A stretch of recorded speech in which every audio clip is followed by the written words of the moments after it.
hello' everyone প্ৰথমতে সকলোকে স্বাগতম জনাইছোঁ আজিৰ এই ভিডিঅ'টোলৈ আজি এই ভিডিঅ'টো খুব ইণ্টাৰেষ্টিং হ'বলৈ গৈ আছে কাৰণ আজি তোমালোকৰ চিলেবাছখনৰ এটা এনালাইচিছ মই আগবঢ়াম বহুত ষ্টুডেণ্টৰ মনত প্ৰশ্ন আছে যে চিলেবাছখন কেনেকুৱা কি চেঞ্জেছ হ'ল চিলেবাছখনত কি নতুনকৈ এড হ'ল কি আঁতৰালে বেছি টান হৈ গ'ল নেকি বহুত বেছি টান হৈ গ'ল নেকি মেথছ এনেও নোৱাৰোঁ দেখোন এইবাৰ চিলেবাছখন চেঞ্জেছ হোৱাৰ পিছত আৰু বেছি নোৱাৰা হ'ম নেকি কিন্তু সকলোবোৰ প্ৰশ্নৰ সকলোবোৰ মনৰ উদ্বিগ্নতা সকলোবোৰ ভয় আজি এই ভিডিঅ'টো চোৱাৰ পিছত তোমাৰ দূৰ হৈ যাব গতিকে ভিডিঅ'টো শেষলৈকে চাই থাকিবা আমি চিলেবাছখনৰ কি কেনেকুৱা চেঞ্জেছ হৈছে সেই সকলোবোৰ ডিটেইলত আলোচনা কৰিম অ'কে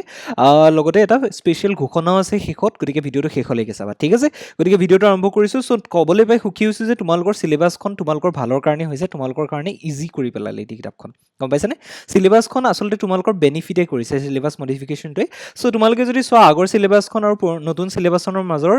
তোমালোকৰ ডিফাৰেঞ্চটো তোমালোকে এতিয়া ৰিয়েলাইজ কৰিব পাৰিবা এই পিকচাৰখনে ৰিপ্ৰেজেণ্ট কৰিছে আগৰ চিলেবাছখন খুব বেছি ডাঙৰ হেভি আছিল তোমালোকৰ কাৰণে তোমালোকৰ মেণ্টেল লোডটো বেছিকৈ পৰিছিল কিন্তু এইবাৰ চিলেবাছখন খুব ইজি কৰি পেলালে এইবাৰ কিতাপখন তিনি ইজি এখন মেথছৰ বুক কৰি পেলালে গতিকে এতিয়া আৰু চিন্তা নাই তোমালোকে ভালদৰে পঢ়ি কোনোবাই যদি ভাবিছা এতিয়াৰ পৰাই জোৰ দি ভালদৰে পঢ়ি ৰিজাল্টটো ভাল কৰিম তেতিয়াহ'লে তোমালোকৰ কাৰণে সেই গ'লটো এচিভ কৰাটো ইজি হৈ গ'ল ঠিক আছে গতিকে এইটো তোমালোকৰ নতুন চিলেবাছ বুলি ভাবি লোৱা এইখন তোমালোকৰ নতুন চিলেবাছ আৰু এইখন হৈছে তোমালোকৰ পুৰণা চিলেবাছ অ'কে চ' ইয়াতে দিছে লাইটাৰ লোড আৰু ব্ৰাইটাৰ ফিউচাৰ মানে এতিয়া তোমালোকৰ মেণ্টেল লোডটো এতিয়া বহুত কমি গ'ল কাৰণ এতিয়া তোমালোকৰ চিলেবাছৰ পৰা বহুত কিছুমান টান টপিক আঁতৰাই পেলালে যিবোৰ টপিকে ষ্টুডেণ্টৰ মূৰ গৰম কৰিছে লগতে সেইবোৰ টপিক এতিয়া আৰু চিলেবাছখনতে নাই ঠিক আছে গতিকে তেতিয়াহ'লে আৰম্ভ কৰিছোঁ ভিডিঅ'টোত কি চেঞ্জেছ হৈছে তোমালোকে এতিয়া গম পাবা অ'কে চ' প্ৰথম কথা হ'ল এইখন হৈছে তোমালোকৰ পুৰণা চিলেবাছ এইখন মই লিখি দিছোঁ ইয়াতে অ'ল্ড চিলেবাছখন অ'কে আৰু এইখন হৈছে তোমালোকৰ নিউ চিলেবাছ ঠিক আছে এতিয়া যদি চোৱা তোমালোকে দেখিয়ে গম পাইছা তোমালোকে যে পুৰণা চিলেবাছখনৰ তুলনাত নতুন চিলেবাছখন কিমান বেছি ইজি লাগিছে কিমান বেছি সৰু লাগিছে হয়নে চ' ইয়াত যদি চোৱা বাস্তৱ সংখ্যা যিটো তোমালোকৰ প্ৰথম চেপ্টাৰ খুব স্কৰিং চেপ্টাৰ আছিলে ইয়াতে যদি চোৱা তোমালোকে আগতে কি আছিলে বাস্তৱ সংখ্যাত তোমালোকৰ অৱতাৰণা আছিলে ইউক্লিডৰ বিভাজন প্ৰমেয়িকা আছিলে ইয়াতে কেইটামান অংক আছিলে ইউক্লিডৰ বিভাজন প্ৰমেয়িকাটো আছিলে কেইটামান গসাও নিৰ্ণয় কৰা দীঘল অংক কেইটামান আছিলে কিন্তু এইবাৰ যদি চিলেবাছখন চোৱা তোমালোকৰ ইউক্লিডৰ বিভাজন প্ৰমেয়িকা তাৰপিছত পাটিগণিতৰ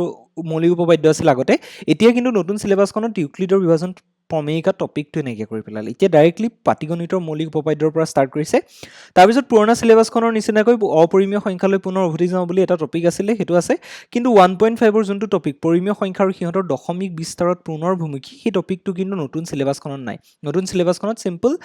পাটিগণিতৰ মৌলিক উপপাদ্য আৰু অপৰিমেয় সংখ্যালৈ পুনৰ উভতি যাওঁ এই দুটা টপিক দি পেলাই ডাইৰেক্ট সাৰাংশ দি দিছে তাৰ মিনিংটো এইটোৱে যে এইটো চেপ্টাৰ এনেও আগতে স্কৰিং আছিলে এতিয়া তোমালোকৰ কাৰণে আৰু বেছি সহজ হৈ পৰিল এতিয়া তোমালোকক কোনেও ৰখাব নোৱাৰে এই চেপ্টাৰটোৰ গোটেই অংকখিনি কৰি নম্বৰ পোৱাত ঠিক আছে গতিকে ভিডিঅ'টো চাই থাকা আৰু চেনেলটো যদি ছাবস্ক্ৰাইব কৰা নাই ছাবস্ক্ৰাইব কৰি দিবা এতিয়া আমি বহুপদ চেপ্টাৰটোত চাওঁ কি চেঞ্জেছ আহিছে যদি তোমালোকে চোৱা বহুপদ চেপ্টাৰটোত আগতে 2.5লৈকে আছিল এইবাৰ কিন্তু 2.4লৈকে আছে চ' ইয়াত তোমালোকৰ মেইনলি বহুপদৰ বিভাজন কলন বিধিটো আঁতৰাই পেলালে এই নতুন চিলেবাছত সেই বহুপদৰ বিভাজন কলন বিধিটো নাই চোৱাচোন প্ৰথম কথা ইয়াত তোমালোকৰ জ্যামিতিক অৱতাৰণাটো আছে বহুপদ এটাৰ শূন্যবোৰৰ জ্যামিতিক অৰ্থ সেইটো আছিলে জ্যামিতিক অৰ্থ এটা বহুপদৰ শূন্য আৰু সহগৰ মাজৰ সম্পৰ্কটো আছিলে ইয়াতো বহুপদৰ শূন্য আৰু সহগৰ মাজৰ সম্পৰ্কটো আগতেও আছিলে কিন্তু বহুপদৰ বিভাজন কলন বিধিটো এইটো তোমালোকৰ নাইকিয়া হৈ গ'ল অ'কে চ' এইটো চেপ্টাৰ ইজি কৰি পেলালে বহুপদ যদি কোনোবাই টান পাইছিলে এতিয়া তোমালোকৰ কাৰণে বেছি সহজে হৈ গ'ল গম পাইছানে এতিয়া তোমালোকে এইটো ফেভৰেট হৈ যাব অ'কে এতিয়া যদি চোৱা দুটা চলকৰ ৰৈখিক সমীকৰণৰ জোৰ এইটো এটা চেপ্টাৰ খুব বেছি ষ্টুডেণ্টে মূৰ ঘূৰাই থাকে এইটো পঢ়ি পেলাই কিনো হ'ল কিনো নহ'ল একো বুজি নাপায় কিন্তু এইবাৰ তোমালোকৰ চেপ্টাৰটো ইজি কৰিছে লগতে এটা কাম কি কৰিছে প্ৰথম কথা হ'ল দুটা চলকৰ ৰৈখিক সমীকৰণৰ জোৰ যোনটো ইন্ট্ৰডাকশ্যন আছিলে মানে মেইনলি সৰু বেছিক কথাখিনি কয় যে কোনবোৰক দুটা চলকৰ ৰৈখিক সমীকৰণ বুলি কয় কেনেকুৱা ধৰণৰ কি সেই বেছিক যোনটো ইন্ট্ৰডাকশ্যন এইটো তোমালোকে 9তো যিটো পঢ়ি আহিছে সেইটো নাইকিয়া কৰি পেলালে ডাইৰেক্টলি তোমালোকৰ ৰৈখিক সমীকৰণ সমাধানৰ লৈখিক পদ্ধতি ইয়াতো আছিলে লৈখিক পদ্ধতি তাৰপিছত বীজীয় পদ্ধতি ইয়াতো আছে বীজীয় পদ্ধতি তাৰপিছত তোমালোকৰ দুটা চলকৰ ৰৈখিক সমীকৰণৰ জোৰত পৰিণত কৰিব পৰা সমীকৰণবোৰ এইটো এটা তোমালোকৰ লেংথি অংক কিছুমান আছিলে ইয়াতে বহুত ষ্টুডেণ্টে এইটো এইবিলাক অংক বুজিয়ে নাপায় কৰিব নোৱাৰে কিন্তু এইবাৰ কি কৰিছে সেই টপিকটো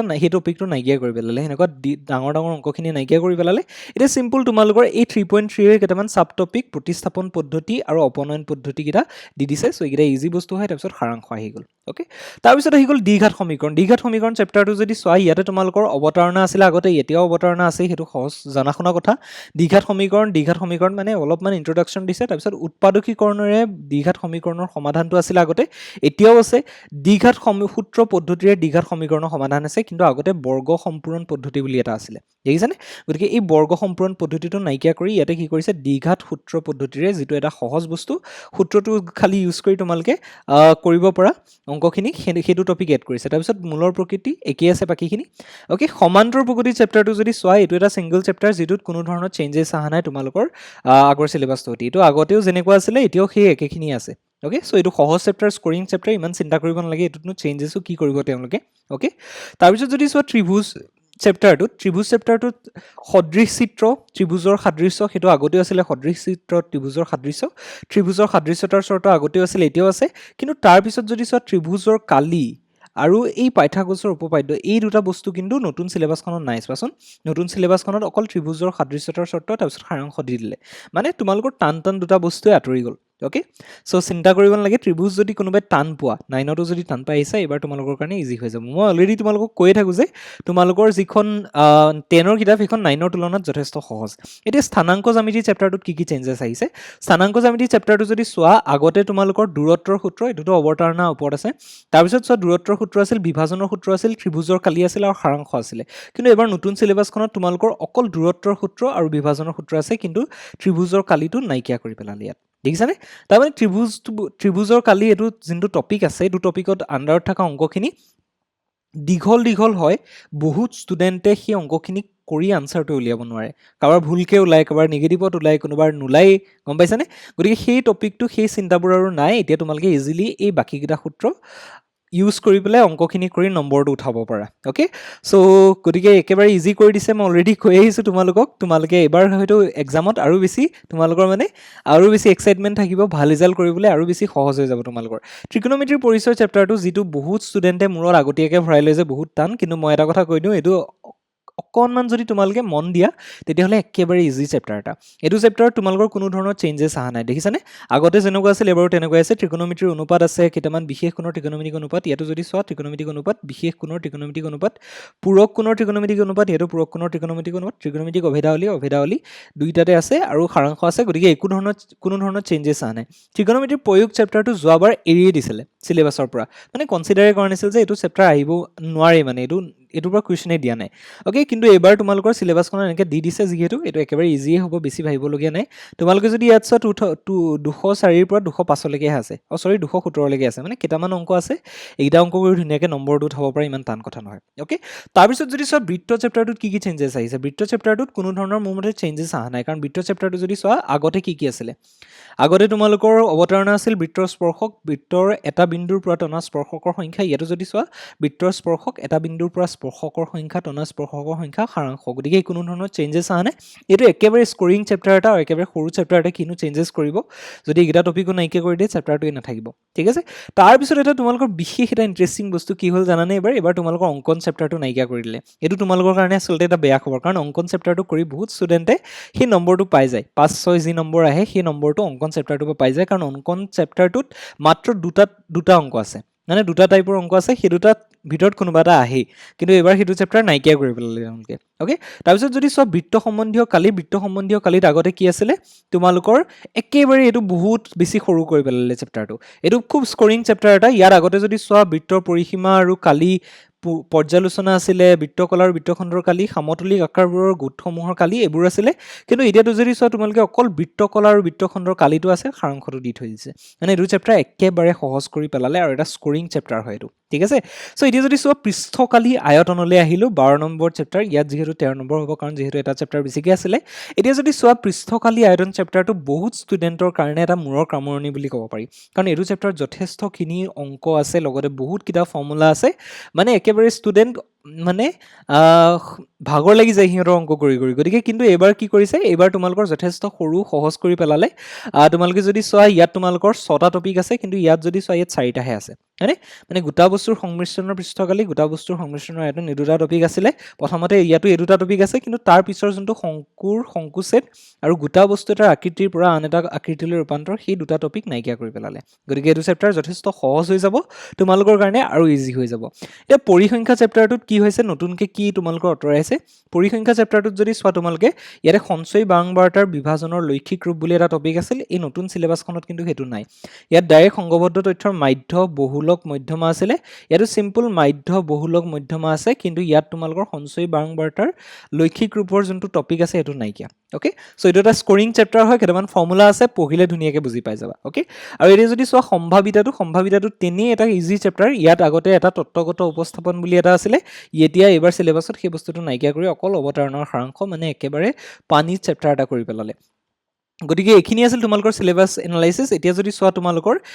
তোমালোকৰ HSLC টো গোটেইখিনি চেপ্টাৰ আহিব কোনো ধৰণৰ ইয়াত যদি চোৱা অমিটেড ইউনিটস এখন তোমালোকৰ সিলেবাস ইয়াত যদি চোৱা ইউনিটস অমিটেড মানে কি ইউনিট তোমালোকৰ নাইকিয়া কৰিছে আগৰ যদি কিতাপখন সিলেবাসখন চালা হয় ইয়াত 100 মান দেখিলা হয় কিন্তু এবাৰ যেহেতু বস্তুখিনি অতৰাই দিছে তেতিয়াহলে গোটেই চেপ্টাৰখিনি পঢ়িব লাগিব মানে ইয়াত কোনো ধৰণৰ অমিট কৰা নাই মানে কোনো ধৰণৰ এৰি দিয়া নাই এটা যদি চোৱা তোমালোকে এইচএস হাফ ইয়াৰলি কাৰণে কি পঢ়িব লাগিব এইচএসএলসি টো গোটেইখিনি চেপ্টাৰ আহিব কোনো ধৰণৰ এটা ডাউট নাই কিন্তু হাফ ইয়াৰলি তোমালোকৰ পাৰ্টিকুলাৰ কেইটামান আহিব প্ৰথম কথা হ'ল বাস্তৱ ৰিভিজনখিনি আহিব পুনৰালোচনা বাস্তৱ সংখ্যা আহিবই পলিনোমিয়ালছ মানে বহুপদ আহিবই পেয়াৰ অফ লিনিয়াৰ ইকুৱেশ্যনছ আহিবই মানে দুটা চলকৰ ৰৈখিক সমীকৰণ কোৱাড্ৰেটিক ইকুৱেশ্যন মানে দ্বিঘাত সমীকৰণ এইকেইটা চেপ্টাৰ কি হ'ব তোমালোকৰ হাফ ইয়াৰলিত আহিব তাৰপিছত যদি চোৱা সমান্তৰ প্ৰগতিটো হাফ ইয়াৰলিত নাহে কিন্তু ত্ৰিভুজটো স্থানাংক জ্যামিতিটো ট্ৰিগোনোমেট্ৰিৰ পৰিচয় এইকেইটা চেপ্টাৰ এই তিনিটা চেপ্টাৰ তোমালোকৰ হাফ ইয়াৰলিত আহিব বাকি চেপ্টাৰবোৰ তোমালোকৰ যদি চোৱা হাফ ইয়াৰলিত কোনোটো চেপ্টাৰ নাহে ইয়াৰ পৰা ওকে সো হাফ ইয়াৰলিত আহা চেপ্টাৰ কেইটা মনত ৰাখি লোৱা ৰিভিজন মানে পুনৰ আলোচনা হ'বই তাৰপিছত বাস্তৱ সংখ্যাখিনি আহিবই পলিনোমিয়ালছ মানে বহুপদ আহিব পেয়াৰ অফ লিনিয়াৰ ইকুৱেশ্যনছ দুটা চলকৰ ৰৈখিক সমীকৰণ আহিবই কোৱাড্ৰেটিক ইকুৱেশ্যন দ্বিঘাত সমীকৰণ আহিবই সমান্তৰ প্ৰগতিটো নাহে খালি ত্ৰিভুজ স্থানাংক জ্যামিতি আৰু ত্ৰিকোণমিতিৰ পৰিচয় এইকেইটা চেপ্টাৰ তোমালোকৰ হাফ ইয়াৰলি কাৰণে চাবা ঠিক আছে সো এতিয়া কথাটো হ'ল কি এইখিনি হৈছে তোমালোকৰ সিলেবাসখন গতিকে আশা কৰিছো সকলোৱে ভালদৰে সিলেবাসটোৰ কথা এটা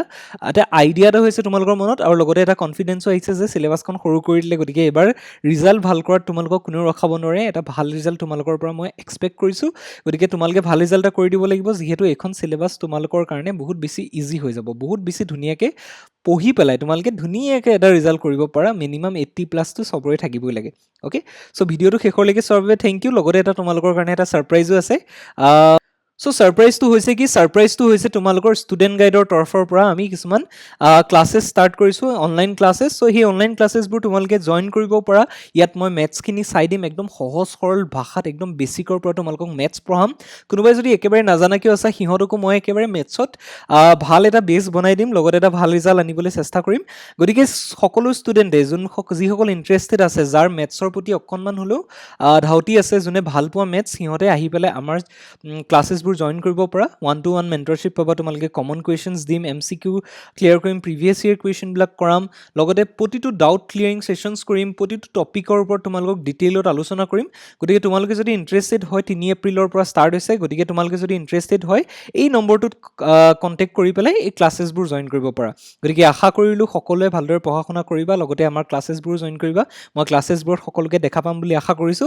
আৰু ভিডিওটো শেষলৈকে চোৱাৰ বাবে থেংক ইউ আৰু চেনেলটোত যদি সাবস্ক্ৰাইব কৰা নাই কৰি দিবা আৰু আমি নেক্সট ক্লাছত লগ পাম ঠিক আছে থেংক ইউ